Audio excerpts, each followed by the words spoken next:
Hi மக்களே, இன்றைக்கி நீங்கள் இந்த வீடியோவில் இப்போ என்ன பார்க்க போகிறீங்கன்னா என்னுடைய காஷ்மீர் எக்ஸ்பீரியன்ஸ் vlog 4ங்க. ஸோ நாங்கள் இன்றைக்கி போகிற இடத்தோட பேர் வந்து பார்த்திங்கன்னா சோனாமார்க். ஃபஸ்ட்டு டே பகல்காம் முடிச்சிட்டோம். இன்றைக்கி டே 2, ஆனால் vlog 4 வீட்டிலேருந்து கிளம்புறதுலேருந்து ப்ளஸ் ஏர்போர்ட் எக்ஸ்பீரியன்ஸ், அதுக்கப்புறமா டே பை டேவாக இந்த ஜேர்னியோட த்ரூ அவுட் நாங்கள் ஃபேஸ் பண்ண எல்லா விஷயங்களையும் vlog 1, vlog 2, vlog 3 போட்டிருக்கேன். ஆல்ரெடி பார்க்காதவங்க பார்க்க வேணும், அதனோட இன்ஃபர்மேஷன் உங்களுக்கு தேவை இருக்கவங்க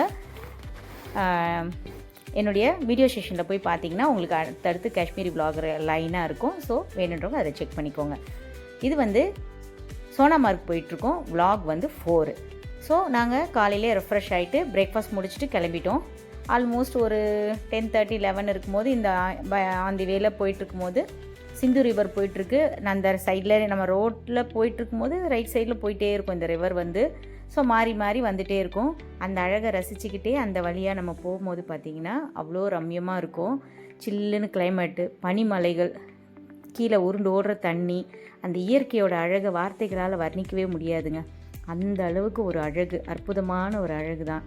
அந்த இமாலயனோட அடிவாரத்தில் இமயமலையை நம்ம தொட்டுட்டோன்ற சந்தோஷத்தில் ரெண்டையும் யோசிச்சுக்கிட்டே ட்ராவல் பண்ணுற இந்த ஜேர்னி வந்து லைஃப் டைமில் ஒரு தடவையாச்சும் நிச்சயமாக அனுபவிக்கணும்னு நான் நினைக்கிறேன். என்னுடைய பர்சனல் எக்ஸ்பீரியன்ஸில் அவ்வளோ மனசுக்கு ஹாப்பியான ஒரு தருணம். அந்த வாரம் திரும்ப கிடைக்காதா நமக்கு நினைக்கிற அளவுக்கு ஒரு லைஃப் டைம் மெமரி. ஸோ வருஷத்துக்கு ஒரு தடவை ட்ராவல் பண்ணுவோம். இந்த மாதிரி ஒரு லாங் ஜேர்னி போட்டு நாங்கள் ட்ராவல் பண்ணுறது இப்போ ரீசெண்ட் இயர்ஸில் நாங்கள் ஆஃப்டர் கோவிட்க்கு அப்புறம் ஒரு பழக்கமாக கொண்டு வந்திருக்கோம். லாஸ்ட் இயர் வந்து டெல்லி போயிருந்தோம். இது இந்த வருஷம் 2nd ட்ரிப்பாக. ஸோ அதை விட தாண்டி காஷ்மீர் போயிருக்கோம். அடுத்தடுத்து வெளிநாடுகளுக்கும் பயணம் போகணுன்னு ஒரு ஆசை. பார்க்கலாம் எந்த அளவுக்கு நம்மளுடைய ஆசைகள் நிறைவேறுதுன்னு. ஸோ எனக்கு இந்த வீடியோவில் கட் கொடுக்க விருப்பமே இல்லை. ஏன்னா இந்த அழகை வந்து எனக்கு கட் பண்ணி எடிட் பண்ணி போடுறதுல விருப்பம் இல்லாததுனால நான் வந்து என் வண்டியில் உட்காந்துட்டு என்ன ஷூட் பண்ணணும் அதை அப்படியே தான் கொண்டு வந்திருக்கேன். கொஞ்சம் லென்த்தான vlog தான் இது. கிட்டத்தட்ட ஒரு 16 நிமிஷத்துக்கிட்ட வந்து கவர் ஆகும். ஸோ போராக இருந்துச்சுன்னா ஸ்கிப் பண்ணிக்கோங்க. என்னுடைய சேனலில் இந்த ட்ராவல் எக்ஸ்பீரியன்ஸ் கண்டிப்பாக இருக்கணுன்றதுக்காக நான் போஸ்ட் பண்ணியிருக்கேன். இந்த ரூட்டு தான் வந்து கார்கில் போகிற ரூட்டு ப்ளஸ் லே லடாக் சொல்லுவோம் இல்லையா, அதில் லே போகிற ரூட்டும் இதே தான். சோன்மார்க்கும் இதே வழியில் தான் இருக்குது. இந்த சோன்மார்க்கில் என்ன ஸ்பெஷல்னு கேட்டிங்கன்னா இங்கே ஒரு பர்டிகுலர் ஸ்பெஷல் ஒன்று இருக்குது. அந்த டனல் தான். லாஸ்ட் இயர் வந்து நம்ம கேள்விப்பட்டிருப்பீங்க எல்லோரும் நியூஸில். அந்த டனலுக்குள்ளே வந்து மண் சரிவு ஏற்பட்டு நிறைய தொழிலாளர்கள் அதில் மாட்டிட்டு அப்புறம் பெரிய போராட்டத்துக்கு அப்புறம் அவங்கள வந்து உயிரோட மீட்டு எடுத்தாங்க இல்லையா.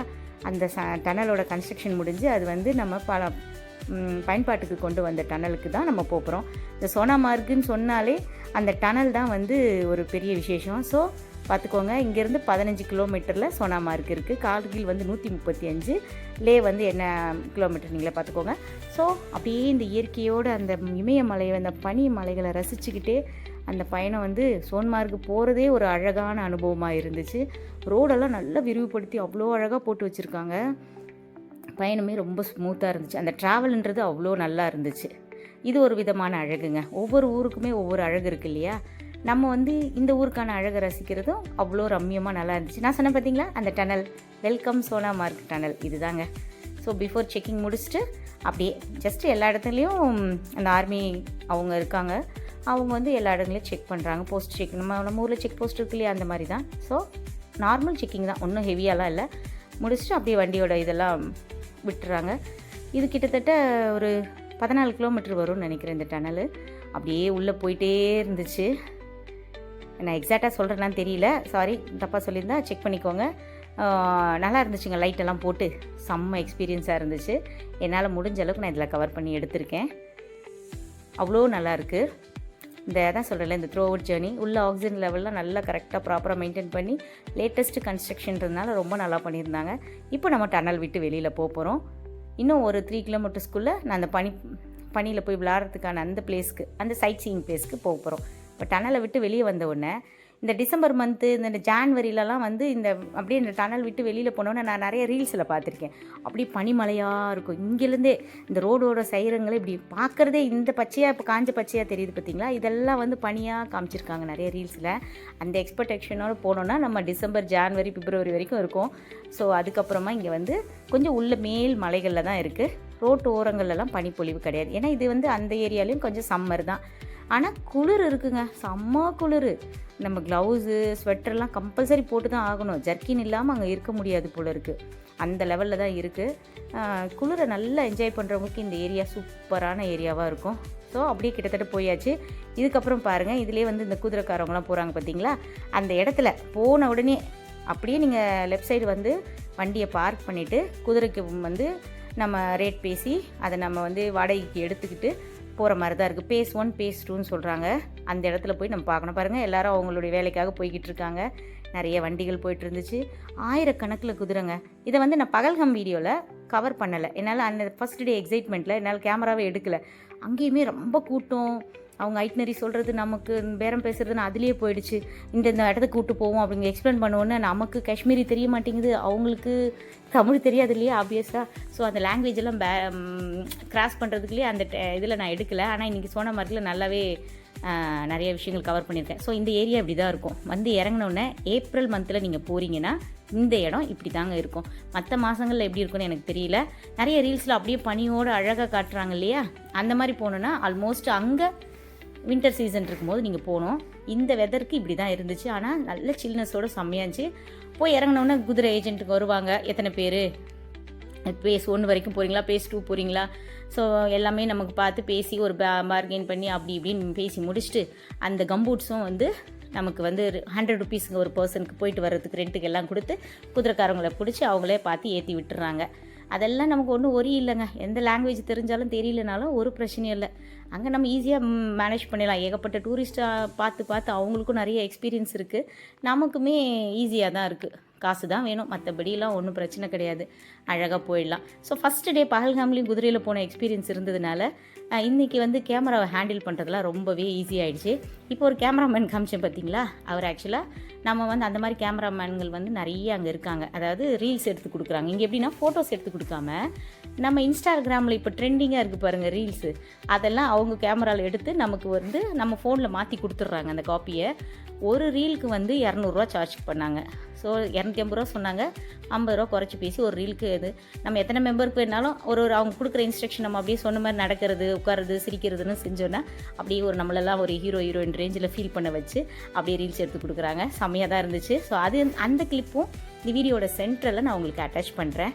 ஃபஸ்ட்டு டே பகல்காமில் போய் நல்லா எக்ஸ்பீரியன்ஸ் ஆகிட்டதுனால நானும் சேஃப்டியாக குதிரையில் உட்காந்துட்டு என் கேமராவையும் செல்ஃபி ஸ்டிக்கில் போட்டு மாட்டி ஓரளவுக்கு நிறையவே இந்த இடத்துல வந்து நிறைய இது பண்ணியிருந்தேன். நேற்று போனது வந்து அந்த காடுகளில் பயணன்றது ரொம்ப கடினமாக இருந்துச்சு.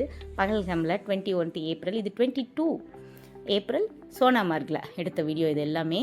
ஸோ இங்கே வந்து ஓரளவுக்கு நல்லா தான் இருந்துச்சுங்க. ஹேண்டில் பண்ண பழகிட்டோம். எதுவுமே நம்ம மனசு உடம்பு அடுத்தடுத்து பழகிடும் இல்லையா. ஸோ அந்த பழக்கத்துக்கு வந்துட்டு இந்த கேமராவெலாம் இந்தளவுக்கு தைரியமாக கையில் பிடிச்சிட்டே உட்கார்ற அளவுக்கு எக்ஸ்பீரியன்ஸ் வந்துருச்சு. ஒரு நாள் ஃபுல்லாக எக்ஸ்பீரியன்ஸ் பண்ணதுனால மறுநாள் வந்து மாற்றி கேமராவை ஹேண்டில் பண்ணிக்கிட்டே இருந்தேன். பின்னாடி பேக்ரவுண்டில் என் ஹஸ்பண்ட் வர்றாரு பார்த்தீங்களா. ஸோ டே 2 இந்த லைஃப்பில் வந்து இந்த ஏஜில் எனக்கு வந்து 40+, என் ஹஸ்பண்டுக்கும் 45+. ஸோ இந்த ஏஜில் லைஃப்பில் ஃபஸ்ட் டைம் குதிரையில் போகிறோம்.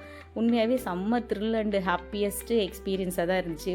அதுவும் கண்டினியூஸாக 2 டேஸ் குதிரையில் போகலான்னு நினைக்கல. ஸோ இது வந்து இந்த நாங்கள் சொன்ன இல்லையா அந்த பேஸ் 2 அடிவாரம், இந்த இடத்துல குதிரையை வந்து நிப்பாட்டிட்டு நம்மளை வந்து இறக்கி விட்டுறாங்க. இந்த பனியில் போய் நம்ம வந்து சருகி செஞ்சு விளையாடிட்டு ஃபோட்டோஸ் ரீல்ஸ் எல்லாம் எடுத்துகிட்டு நல்லா ஒரு 3 hours மேலே ஹாப்பியாக ஸ்பெண்ட் பண்ணிவிட்டு வரலாம்.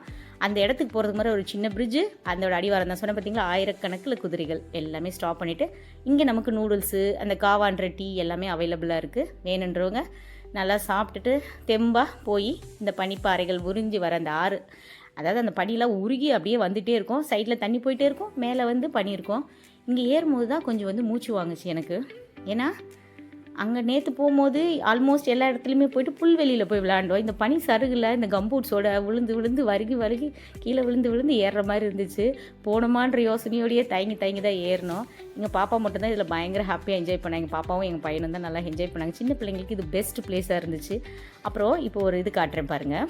அதில் வந்து மாடி மேலே வரைக்கும் நம்ம அந்த ஹைட் வரைக்கும் ஏற்றிட்டு போயிட்டு அதில் அந்த ஒரு இது மாதிரி இருக்குங்க. அது ஒரு எப்படி சொல்கிறது, அது எனக்கு சரியாக சொல்ல தெரியல. அந்த இடத்துக்குள்ள போயிட்டு அதுலேருந்து சருகி அப்படியே கீழே வர்றதுங்க. ஒரு த்ரில்லிங் ரைடு மாதிரி ஒரு நல்ல எக்ஸ்பீரியன்ஸு. அது இந்த ஸ்னோ ரைடு, அதில் வந்து போயிட்டு வர்றதுக்கு தான் நம்ம அந்த ஹைட்டுக்கு ஏறோம். போகும்போதும் சில பேர் வாடகை பேசி அவங்கள இழுக்க வச்சு கூட்டிகிட்டு போகிறாங்க மேலே ஹைட் வரைக்கும். இல்லாட்டி நம்ம ஏறி போயிட்டோன்னா அங்கேருந்து நம்மளை கூப்பிட்டு வருவாங்க. நான் அந்த கிளிப்பும் இதில் அட்டாச் பண்ணியிருக்கேன். ஸோ அதையும் பார்த்துக்கோங்க. இங்கே இந்த மாதிரி ஆக்டிவிட்டீஸ் தான் இருந்துச்சு. ஆக்சுவலாக நாளைக்கு நாங்கள் வந்து ஏப்ரல் 23 வந்து குல்மார்க் எங்களுடைய ஐட்னரியில் இருந்துச்சு, பிளானில். எங்கள் ட்ராவல் ஏஜென்சி வந்து எங்களுக்கு அதுதான் கொடுத்துருந்தாங்க. இந்த பகல்காம் அட்டாக் நடந்ததுனால எங்களுக்கு அந்த குல்மார்க்ன்ற அந்த ஏரியா கம்ப்ளீட்டாக போக முடியாமல் சுச்சுவேஷன் பிளாக் ஆகிடுச்சு. ஏன்னா எல்லாமே ஸ்டாப் பண்ணிட்டாங்க அந்த சுச்சுவேஷனால். இல்லாட்டி அங்கேயுமே நிறைய ஸ்னோ ஆக்டிவிட்டீஸ் இருந்தது. அது பார்த்திங்களா பின்னாடி எடுத்துகிட்டு போகிறாங்க பாருங்கள். இதை தான் சொன்னேன், இந்த ரைடு இதுக்கு பேர் எனக்கு சரியாக தெரியல. இது மாதிரி எடுத்துகிட்டு போய் அங்கேருந்து மேலேருந்து கூப்பிட்டு வந்தாங்க. இங்கே மூச்சு வாங்குதுன்னு உட்காந்து நானாக கேமரா பற்றி பேசிகிட்டு இருக்கேன். ஸோ அவ்வளோதான். இந்த பார்த்திங்களா இந்த மாதிரி நம்மளை ஏற்றிட்டு வந்து இங்கே இறக்கி விட்டுருவாங்க. இந்த ரைடெல்லாம் குழந்தைங்க செம்மையாக என்ஜாய் பண்ணுற இடம் இல்லையா? ஸோ இருந்த பணியில் இருக்கிறத வச்சு இன்றைக்கி இருக்கிற டேக்கு ஆக்டிவிட்டி இங்கே பண்ணிகிட்டு இருந்தாங்க. ஆக்சுவலாக அந்த குல்மார்க்ன்ற ஏரியா, குல்மார்க் பற்றி சொல்லிட்டு இருந்தேன் பார்த்திங்களா, அந்த குல்மார்க்ன்ற ஏரியாவில் தான் இந்த நிறைய இந்த ஸ்னோ ரைட் நிறைய இருக்கும் போல இருக்குது. அதெல்லாம் மிஸ் பண்ணிட்டோம். ஸோ அதர்வைஸ் இந்த சோன்மார்க் பார்த்திங்கன்னா செம்மையாக என்ஜாய் பண்ணேன். நான் சொன்னேன் பார்த்திங்களா ரீல் மாதிரி எடுத்து கொடுப்பாங்கன்னு.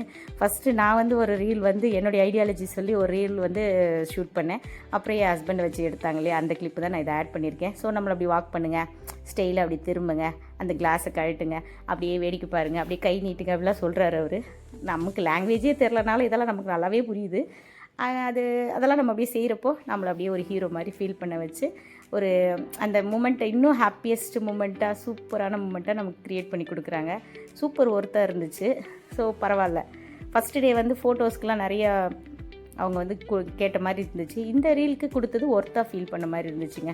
ஸோ பகல்காமில் வாங்கினது வந்து கொஞ்சம் அதிகமாக ஃபீல் ஆச்சா, அதனால் நாங்கள் இது கொஞ்சம் ஹெசிடேட் பண்ணி தான் அக்செப்ட் பண்ணோம். ஆனால் ஃபைனலாக பார்த்திங்கன்னா இந்த மாதிரி ஹார்ட் ஒர்க்குக்கு டெஃபினட்டாக கொடுக்கலாம்.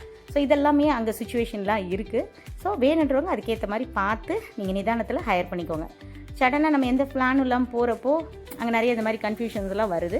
இது ப்ராக்டிக்கலாக பேஸாக நீங்கள் வந்து உங்களுடைய தாட் பொறுத்து நீங்கள் அதை வந்து எப்படி வேணுமோ அப்படி நீங்கள் கரெக்ட் பண்ணிக்கோங்க, சரியாக இருக்கும். ஸோ அடுத்து எங்கள் பாப்பாவுக்கு ஒரு ரீல் எடுத்துகிட்டு, அப்புறம் எங்கள் அஜய்க்கு ஒரு ரீல் எடுத்துகிட்டு, நாங்களும் ஒரு 2-3 எக்ஸ்ட்ரா ரீலெல்லாம் கப்புள் ரீல்ஸ் எல்லாம் சேர்ந்து பண்ணிவிட்டு என்ஜாய் பண்ணிவிட்டு வந்தோம். நிறைய ஒரு 3 மணி நேரம் டு 4 மணி நேரம். அப்புறம் கிளைமேட் சேஞ்ச் ஆக ஆரம்பிச்சிடுதுங்க. நம்ம மூச்சு திணறி முக்கி தக்கி அந்த இடத்த போய் ரீச் பண்ணால் அங்கே ஸ்பெண்ட் பண்ணுறதுக்குள்ளே கிளைமேட் நம்மளை தொத்தி விட்டுருதுங்க. போயிட்டு வாங்க போதும் அப்படின்ற மாதிரி. இங்கே பார்த்திங்களா நான் சொன்ன மாதிரி அந்த பின்னாடி பாருங்கள், அந்த நிறைய இந்த மாதிரி அந்த வண்டியை வச்சு இழுத்துட்டு போகிறாங்க. மேலே போயிட்டு அங்கேருந்து சருகி வராங்க. அதுக்கேற்ற மாதிரி காசு வாங்கிக்கிறாங்க, கொடுக்கலாம் இவங்க. ஏன்னா அவ்வளோ அந்த பனியில் ஏறி போகிறப்போ அவங்க சப்போர்ட் இல்லாமல் நம்மளால் ஏறவே முடியல. அவ்வளோ தூரம் வழுகுது. அவங்க நல்லா நம்மளை ஹெல்ப் பண்ணி, நம்ம எவ்வளோ வெயிட்டான பர்சனாக இருந்தால் கூட அவங்க நம்மளை டக்குன்னு கையை ஹோல்ட் பண்ணி நல்லா க்ரிப்பாக கூட்டிகிட்டு வராங்க. உண்மையாகவே அந்த வேலை பார்க்குறவங்க, அந்த குதிரைக்காரவங்களாக இருக்கட்டும், ப்ளஸ் இந்த மாதிரி இந்த ரைடுகளெல்லாம் யூஸ் பண்ணுறவங்களா இருக்கட்டும், ரொம்பவே ஹார்ட் ஒர்க்கருங்க. ஜென்யூனாக ஒரு மனசாட்சியோடு நம்ம யாருக்கும் எந்த இதுவும் பாதகம் இல்லாமல் நம்ம குதிரையில் வந்திருக்காங்க, அவங்கள சேஃபாக கொண்டு போய் அவங்கள மறுபடியும் ரிட்டனில் அவங்களுடைய வண்டியில் கொண்டு போய் விடணுன்றதுல ரொம்ப கவனத்தோடு செயல்படுறாங்க. இங்கே அவங்கள கண்டிப்பாக பாராட்டியே ஆகணும். எல்லா போகிற டூரிஸ்ட்டுகளையும் நல்லா தான் பார்த்துக்கிறாங்க. ஸோ அந்த மாதிரி தான் இருந்துச்சு. ஸோ என் ரீலும் ஃபைனலாக முடிச்சாச்சு.